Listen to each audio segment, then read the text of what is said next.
पतल में के पूरी खत्म हो गइल बा, तारा लौकत नहीं खे। लौकत जौन देर तोन खइब।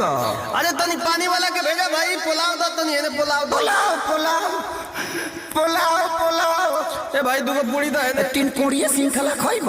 ई कौन आइटम है यार? आज पतल चलावे के परात हमारा अपने लभर के शादी में।